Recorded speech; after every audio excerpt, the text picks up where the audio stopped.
Hello aspirants, welcome to ఏకేఎస్ఐఎస్ academy daily current affairs. ముందుగా మీ అందరికీ దసరా మరియు బతుకమ్మ శుభాకాంక్షలు.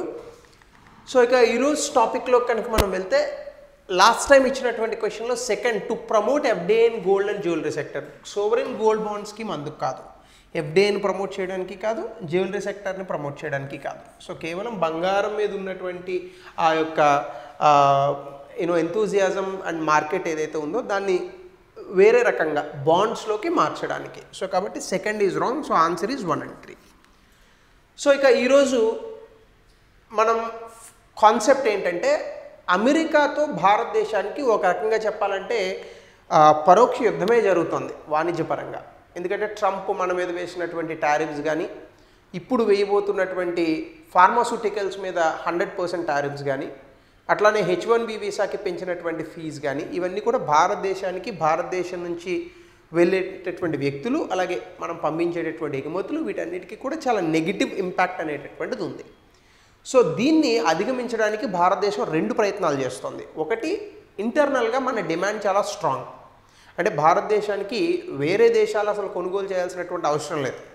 భారతదేశం ఇంటర్నల్గా మన వస్తువులు మనం ప్రొడ్యూస్ చేసుకొని మనం కొనుక్కుంటేనే ఆ ఆర్థిక వ్యవస్థ చాలా అద్భుతంగా ఉంటుంది. అంటే ట్రంప్ దీన్ని డెడ్ ఎకానమీ అన్నాడు, కానీ ఈ economy it has been surviving since approximately 5,000 years. So కాబట్టి అతనికి చరిత్ర మీద అంత అవగాహన లేదు. సరే, ఈరోజు ఏదో కొత్త పెచ్చగాడు పొద్దేరుగాడు అని ఒక సామెత ఉంది తెలుగులో. సో ఈరోజు అమెరికా సంపన్న దేశం కాబట్టి it can talk any non sense in the world. So భారతదేశానికి ఇంటర్నల్గా ఉన్నటువంటి డిమాండ్ చాలా ఎక్కువ. సో యాక్చువల్గా మనం వేరే దేశాల మీద డిపెండ్ అవ్వాల్సినటువంటి పరిస్థితులు అవసరం రావు. సో మన వస్తువులు మనమే ఉత్పత్తి చేసుకుంటే, అవి మనమే కొనుక్కుంటే చాలు. సో అందుకే జిఎస్టీలో రిఫార్మ్స్ తీసుకొచ్చారు. సో దీనివల్ల వస్తువుల తాలూకా ధరలు తగ్గుతాయి. అట్లాగనే రెపో రేట్ని పెద్దగా మార్చలేదు. సో దీని కారణంగా ఇంట్రెస్ట్ రేట్స్ అట్లానే ఫ్లోట్ అయ్యి ఇంటర్నల్ డిమాండ్ క్రియేట్ అవ్వడానికి అది మనకి అడ్వాంటేజ్గా ఉంటుంది. దీంతోపాటు స్వేచ్ఛా వాణిజ్య ఒప్పందాలు చేస్తుంది భారతదేశం. సో కాబట్టి యూరోప్లో ఒక బ్లాక్ ఒకటి ఉంది స్విట్జర్లాండ్ ఇలాంటి దేశాలతో. సో దాన్ని ఇండియా EFTA అని అంటారు. FTA అంటే ఫ్రీ ట్రేడ్ అగ్రిమెంట్, స్వేచ్ఛా వాణిజ్య ఒప్పందం. సో ఇలా ఐరోపాలో ఉన్నటువంటి కొన్ని దేశాలతో స్వేచ్ఛా వాణిజ్య ఒప్పందానికి తెరదీసింది భారతదేశం. సో దీని కారణంగా ఈ EFTA కారణంగా భారతదేశం తాలూకా ఎగుమతులు అమెరికాకి కాకుండా ఈ యొక్క యూరోప్ దేశాలకి వెళ్ళేటటువంటి అవకాశం చాలా ఎక్కువగా ఉంటుంది. సో దీనికి కానీ న్యూస్లో మనకి India free trade agreement with EFTA bloc. ఆ EFTA బ్లాక్లో ఎవరు ఉంటారంటే Switzerland, Norway, Iceland, Liechtenstein. Of course చాలా చిన్న దేశాలు, మొత్తంగా 4 కలిపితే ఒక 4 కోట్ల జనాభా కూడా ఉండదు. బట్ దీని తాలూకా ప్రభావం యూరోప్ అంతటా ఉంటుంది.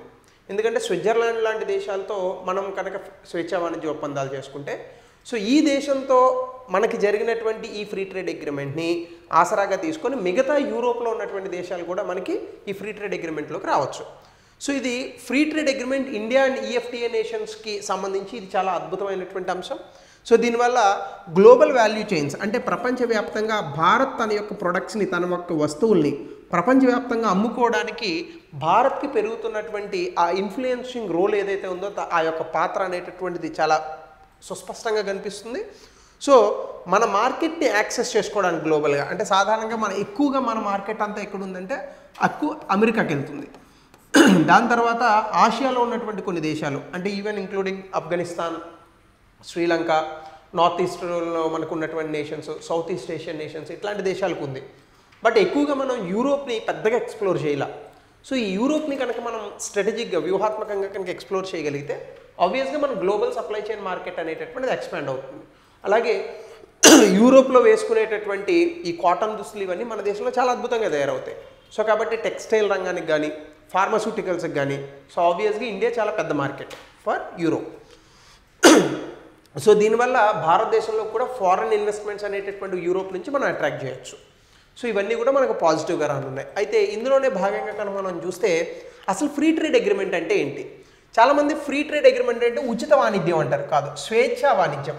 స్వేచ్ఛా వాణిజ్యం అంటే 2 దేశాలకి మధ్య ఉన్నటువంటి ట్రేడ్ బ్యారియర్స్. అంటే సాధారణంగా మనకి ఒక దేశం ఉంటుంది, మరొక దేశం ఉంటుంది, స్విట్జర్లాండ్ అని అనుకుందాం.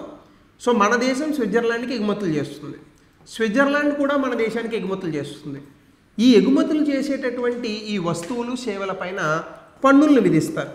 ఈ పన్నులు కనుక 0 లేదా వెరీ నియర్ టు 0 కనుక ఉంటే దాన్ని ఫ్రీ ట్రేడ్ అగ్రిమెంట్ అని అంటారు. అంటే ఈ ఇరు దేశాలు వాళ్ళ పైన వేసుకునేటటువంటి పన్నులు లేదా ఒక దేశం తాలూకా వస్తువుల్ని మరొక దేశంలోకి అలౌ చేసేటటువంటి సౌలభ్యము ఇది 0 ఉంటే, అంటే ఇప్పుడు ఫర్ ఎగ్జాంపుల్ ఇండియాలో కొన్ని వస్తువులు తయారవుతున్నాయి.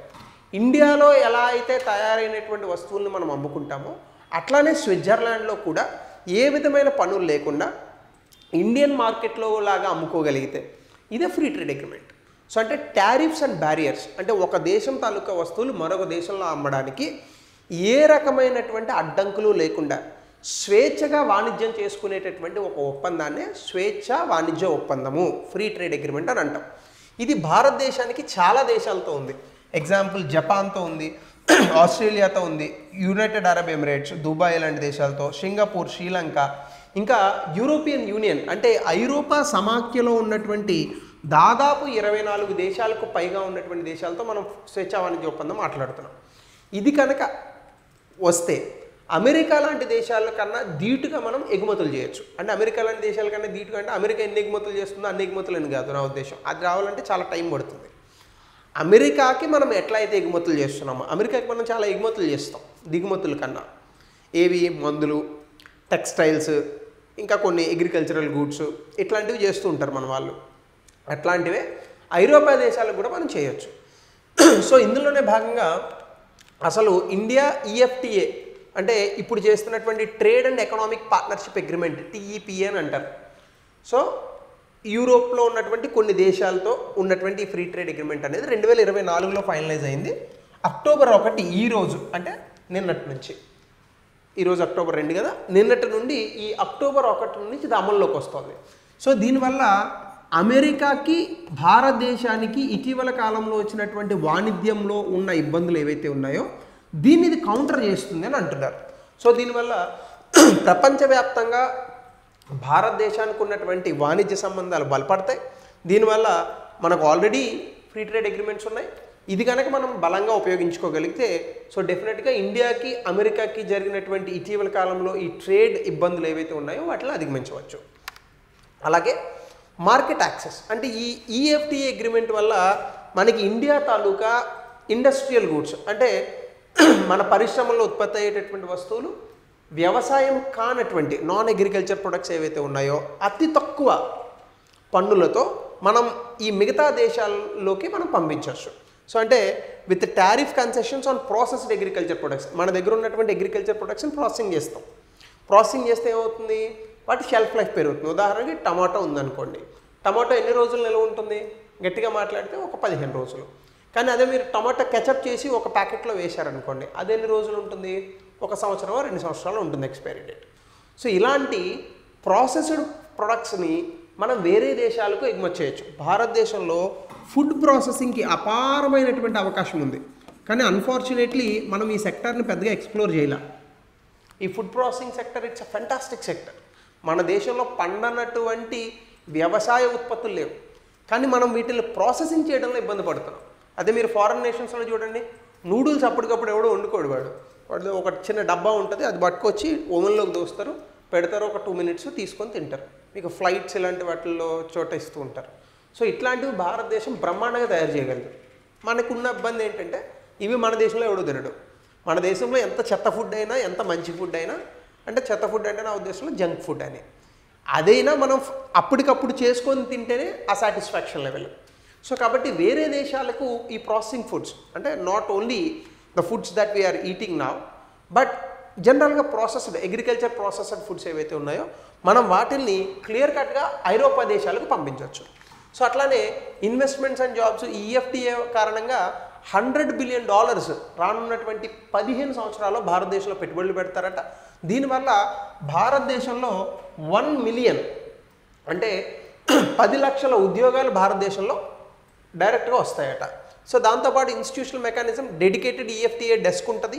సో దీనివల్ల single window trade and investment facilitation అంటే మన దేశం నుంచి వాణిజ్యం చేయాలన్నా, వాళ్ళ దేశం నుంచి వాణిజ్యం చేయాలన్నా, మన దేశంలోకి వాళ్ళ దేశాల నుంచి పెట్టుబడులు పెట్టాలన్నా ఈ సింగిల్ విండో సిస్టమ్ ద్వారా సో డెడికేటెడ్గా మనం ఇన్స్టిట్యూషనల్ మెకానిజంలో తీసుకురావచ్చు. సో దీనివల్ల పెట్టుబడి అవకాశాలు కూడా పెరుగుతాయి. సో అట్లానే ఇండియా దీనివల్ల వచ్చేటటువంటిది ఏంటంటే ఇండియాకి మార్కెట్ యాక్సెస్ వస్తుంది. అంటే ఇండియా యూఏపీ సెపా వల్ల 90% ఆఫ్ ద ఎక్స్పోర్ట్స్ ఏ పన్ను కట్టకుండా మనం యూఏఈకి పంపించాం. దీనివల్ల 12% ఎక్స్పోర్ట్స్ కాంప్రహెన్సివ్ ఎకనామిక్ పార్ట్నర్షిప్ అగ్రిమెంట్లో మనకు పెరిగాయి. సో అట్లానే ఇప్పుడు ఈ ఐరోపాలో ఉన్నటువంటి దేశాలతో అతి తక్కువ ఖర్చుతో మన దేశంలో తయారైనటువంటి వస్తువుల్ని ఎగుమతి చేయొచ్చు. Point number 1. Point number 2, investment పెరుగుతుంది. సో వేరే దేశాల నుంచి మనకు రావాల్సినటువంటి ఫారెన్ డైరెక్ట్ ఇన్వెస్ట్మెంట్ అంటే విదేశీ ప్రత్యక్ష పెట్టుబడులు భారతదేశంలోకి వస్తాయి. అలాగే అగ్రికల్చర్ గెయిన్స్ అంటే మన ఫార్మర్స్ ఇండియాలో ఉన్నటువంటి రైతులు ఉత్పత్తి చేసినటువంటి వస్తువుల్ని ఈ దేశాలకు ఎగుమతులు చేయొచ్చు. అంటే ముఖ్యంగా షుగరు, టీ ఇట్లాంటివన్నీ కూడా మనం మారిషస్ లాంటి దేశాలకు పంపిస్తున్నాం.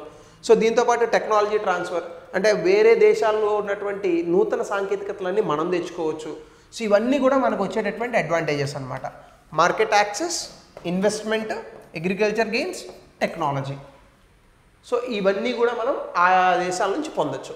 అట్లాగనే గ్లోబల్ వాల్యూ చైన్ భారతదేశంలో ఎగుమతులను అనగానే మనకు గుర్తొచ్చేయి small, medium and micro enterprises కదా. సో ఈ దేశాలకు చాలా అద్భుతంగా ఈ కంపెనీల నుంచి వచ్చేటటువంటి ప్రొడక్షన్ పెంచవచ్చు. సో దానివల్ల ఎస్ఎంఈ సపోర్ట్ పెరుగుతుంది. సో దాంతోపాటుగా రెగ్యులేటరీ అలైన్మెంట్ అంటే ఏంటి, ఇండియా ఈఎఫ్టీఏ అగ్రిమెంట్ కారణంగా సర్టిఫికేషన్స్ లాంటివన్నీ కూడా మనకి పెరుగుతాయి. సో దీనివల్ల ఏమవుతుందంటే సాధారణంగా మన దేశం నుంచి వేరే దేశాలకు ఎగుమతులు చేసేటప్పుడు కొన్ని కంప్లయన్స్ నామ్స్ అని ఉంటాయి. అంటే కొన్ని రూల్స్ ఫాలో అవ్వాలి. ఇప్పుడు ఫర్ ఎగ్జాంపుల్ మన దేశం నుంచి యూకేకి మామిడి పళ్ళు పంపిస్తున్నాం అనుకోండి. సో దానికి శానిటరీ, ఫైటో శానిటరీ మెజర్స్ అని ఉంటాయి. అంటే మనం విపరీతంగా మందులు అవి కొట్టేస్తే వాళ్ళు తీసుకోరు. మన దేశంలాగా కాదు, వాళ్ళ దేశాలు కొన్ని స్టాండర్డ్స్ ఫాలో అవుతాయి. సో ఈ స్టాండర్డ్స్కి కొన్ని సర్టిఫికేషన్స్ అని ఉంటాయి. ఈ సర్టిఫికేషన్స్ చేస్తే ఒక సర్టిఫికేషన్ని చాలా దేశాలు యాక్సెప్ట్ చేస్తాయి అనమాట. సో దీనివల్ల ఈ కంప్లైన్స్ నామ్స్లో వేగంగా చేసి మనం ఎగుమతులు పెంచవచ్చు. ఇవన్నీ టెక్నికల్ ఇష్యూస్, బట్ వీటిని మనం చాలా అద్భుతంగా మన అడ్వాంటేజ్కి మార్చుకోవచ్చు అట. సో ఇవన్నీ మనకు ఉన్నటువంటి అడ్వాంటేజెస్. సో అయితే కన్సర్న్స్ కొన్ని ఉన్నాయి. ఒకటి ఏంటంటే ట్రేడ్ డెఫిసిట్. అంటే ఈ దేశాల వల్ల మనకి ఏమవుతుందంటే మనం ఎగుమతుల కన్నా మనం దిగుమతులు ఎక్కువ చేసుకుంటున్నాం. సో ఇటీవల కాలంలో మనకి ఆసియాన్ అంటే సౌత్ ఈస్ట్ ఏషియన్ నేషన్స్ ఉన్నాయి కదా, సో ఆ దేశాలతో $44 బిలియన్ ఇంపోర్ట్స్ పెరిగాయి. అలాగే డెవలప్డ్ మార్కెట్ యాక్సెస్ అంటే మనం ఫ్రీ ట్రేడ్ అగ్రిమెంట్ చేస్తున్నాం కానీ ఆ డెవలప్డ్ కంట్రీస్లో మనకి పెద్దగా మార్కెట్ యాక్సెస్ రావట్లేదు. ముఖ్యంగా యూరోపియన్ యూనియన్లో మనకి ఫ్రీ ట్రేడ్ అగ్రిమెంట్ ఎప్పటి నుంచో ట్రై చేస్తున్నాం, ఇంకా కాలేదు. సో దీనివల్ల మార్కెట్ యాక్సెస్ సరిగ్గా మనం పట్టుకోలేకపోతున్నాం. అలాగే స్మాల్ ఫార్మర్స్, ఎంఎస్ఎంఈస్ రిస్క్లో ఉంటున్నారు. ఎందుకు? వీళ్ళందరూ స్మాల్ ఫార్మర్స్ మన దేశంలో కష్టపడి వ్యవసాయ ఉత్పత్తులు పండిస్తారు, కానీ మనం వేరే దేశాల నుంచి తక్కువ ధరకే వాటిని తెచ్చుకుంటున్నాం. సో అప్పుడు ఏమవుతుంది, ధర పడిపోతుంది. సో వీళ్ళకి సరిగ్గా ధర దొరకట్లేదు. సో ఇట్లాంటివి మనకు ఉన్నాయి. Best example rubber. మన దేశంలో రబ్బర్ తయారు చేస్తాం, కానీ ఆసియాన్ దేశాల నుంచి, ఇండోనేషియా లాంటి దేశాల నుంచి మనకి చీప్గా రబ్బర్ దొరుకుతుంది. దీనివల్ల ఈ రబ్బర్ ప్రైస్కే కొంటున్నారు. సో దీనివల్ల మన దేశంలో రబ్బర్ పండించేటటువంటి ఫార్మర్స్ వీళ్ళంతా దెబ్బతింటున్నారు. సో ఇది మరొక అంశం.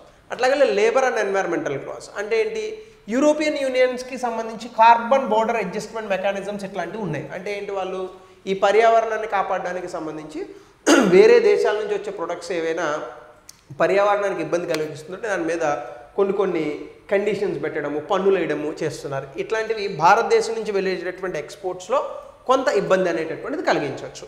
అట్లానే వీక్ డిస్ప్యూట్ రెజల్యూషన్ అంటే ఏవైనా కొన్ని ఇబ్బందులు వస్తాయి, ముఖ్యంగా పామ్ ఆయిల్, మెషినరీ టారిఫ్స్ ఇట్లాంటివి మనకి ఆసియాన్ వాళ్ళతో వచ్చినాయి.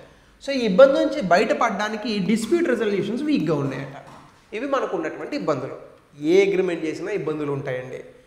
మన ఇంట్లో వంట చేస్తేనే ఇబ్బందులు వస్తాయి. సో అగ్రిమెంట్లు చేస్తే రావా? సో వీటిని అధిగమించి భారతదేశం ఎగుమతులు చేయాలి, అప్పుడే అవుతుంది వికసిత్ భారత్. సో అయితే దీనికి మనం ఎట్లా మెజర్స్ తీసుకోవచ్చు అంటే ఎక్స్పోర్ట్ కాంపిటేటివ్నెస్ పెంచాలి.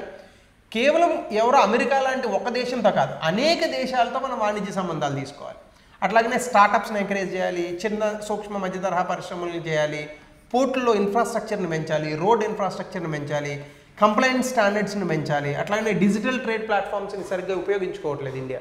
సో ఇవి ఇంకా బెటర్గా యూజ్ చేసుకోవాలి. ఇవన్నీ చేయడం వల్ల మనం ఇంకా డెఫినెట్గా వీటిని ముందుకు తీసుకెళ్ళచ్చు. సో కాబట్టి ప్యూర్ టెక్నికల్ ఇష్యూ మనకి సాధారణంగా ఎగ్జామినేషన్లో ఇట్లాంటి క్వశ్చన్లు ఎక్కువగా అడుగుతాడు. గుర్తుపెట్టుకోండి, ఏ టాపిక్ అయితే మనకి ఎక్కువ ఇంట్రెస్టింగ్గా ఉందో అది క్వశ్చన్ అడగడు, ఏ టాపిక్ అయితే మనకి ఎక్కువ బోర్ కొడుతుందో దాని మీద ప్రశ్న అడుగుతాడు. అదే ఎగ్జామ్. సో కాబట్టి make sure that you right all these things in your notes.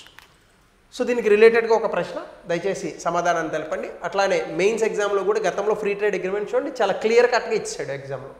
So ఇలాంటి క్వశ్చన్స్ జనరల్గా అడుగుతాడు. సో మరొక్కసారి మీ అందరికీ దసరా శుభాకాంక్షలు. మళ్ళీ మనం రేపటి క్లాస్లో యథావిధిగా కలుద్దాం. So thank you, have a good day.